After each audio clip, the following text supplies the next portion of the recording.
जवळपास 350 लोकांनी आमच्याकडे अर्ज सादर केलेले आहे।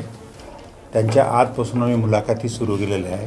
त्यामध्ये आम्हाला आमची तयारी जी आहे 151 मध्ये आम्ही करतो आहे। नागपूरचे 151 उमेदवार आम्हाला द्यायचे आहे।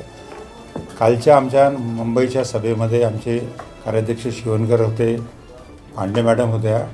त्या ठिकाणी आमच्या प्रांताध्यक्षांनी सांगितलं की महायुतीमध्ये आपण आहो, युतीशी आपण चर्चा करू। तर मी अध्यक्षांना काल प्रश्न केला होता की आमची तुम्ही काल शिवसेनेला बोलावलं, आम्हाला केव्हा बोलवणार?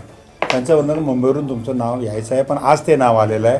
आमचे निरीक्षक राजेंद्र जैन जे आहे त्यांना ते त्यांच्याशी संवाद साधण्याकरता काम दिलेलं आहे। तर महायुतीमध्ये आम्ही काम करतो तर अधिकच आनंदाची बाब आहे। सन्मानजनक जागा आम्हाला मिळाल्या जी आम्ही मागितलेलं आहे, तर त्याच्यापेक्षा मोठा आनंद आम्हाला होणार नाही।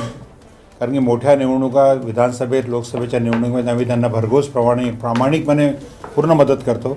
तर आमची इच्छा आहे की या निवडणुकीमध्ये आमच्या लोकांना त्यांनी न्याय द्यावा अशी आमची विनंती आहे। सन्मानजनक जागा म्हणजे तुमच्या नजरेतून किंवा तुमच्या पक्षाच्या नजरेतून किती तो सन्मान म्हणजे 15% जागा, फक्त 15% जागामध्ये 20 ते 22च मागतो आहे आम्ही 151 पैकी, समजून घ्या। म्हणजे आम्ही असं खूप जास्त मागायचं आणि मग कॉम्प्रोमाइज करायचं अशापेक्षा आम्ही अशा पद्धतीने आम्ही आमचा विचार करतो। तर त्यानंतर त्यांचा का उत्तर येते त्यावर हे निर्भर होईल। परंतु जे काही असो, आजपासून आम्ही 151 वर आमची तयारी सुरू केलेली, सर इथं मान्यवर मंडळी बसलेली आहे। आजपासून मुलाखती सुरू केलेल्या आहे। आज उद्या परवा 3 दिवसामध्ये आमच्याकडे पूर्ण एक्झॅक्टली आम्ही किती उमेदवार आमच्याकडे येतात ते आम्ही तुम्हाला कळवू। म्हणजे तुमची स्वबळाची तयारी अजूनही कायम आहे? करावीच लागेल ना। निवडणूक आहे, निवडणुकीमध्ये काय होते का नाही होते, महायुती होईल नाही होईल याकडे बघण्यापेक्षा आपण आपली शक्ती वाढवण्याचा आमचा अधिकार आहे ना। आम्ही राष्ट्रवादी काँग्रेस पक्षाचे दादा ग्रुप ते प्रयत्न आम्ही ताकदीने करतो आहे। तुम्ही बघता इतक्यामध्ये नागपूर शहरामध्ये राष्ट्रवादीची वाढ मोठ्या प्रमाणात झालेली आहे। कारण की जे माझे खंदे सहकारी या ठिकाणी बसलेले आहे ते प्रत्येकजण आपल्या परीने या ठिकाणी काम करतात। राज्यात महानगरपालिका निवडणुकीचे वारे वाहू लागले आहे। नागपूर महानगरपालिका निवडणुकीच्या पार्श्वभूमीवर महायुतीत मतभेद स्पष्ट दिसून येत आहे। भारतीय जनता पक्ष राष्ट्रवादीला फारसा भाव देत नसल्याने अजित पवारांची राष्ट्रवादी स्वतंत्र निवडणूक लढवणार असल्याचे संकेत अनिल अहिरकर यांनी दिले।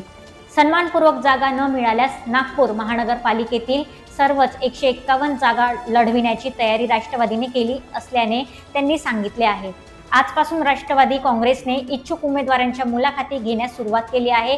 महायुतीबाबत बोलताना राष्ट्रवादीला किमान 15% जागांची अपेक्षा असल्याचे शहर अध्यक्ष अनिल अहिरकर यांनी स्पष्ट केले। महायुती संदर्भात चर्चेसाठी भाजपकडून निमंत्रण आल्याचीही माहिती देत सन्मानजनक जागा मिळाल्यास महायुती अन्यथा स्वबळावर निवडणूक लढण्याची तयारी असल्याची प्रतिक्रिया त्यांनी दिली आहे।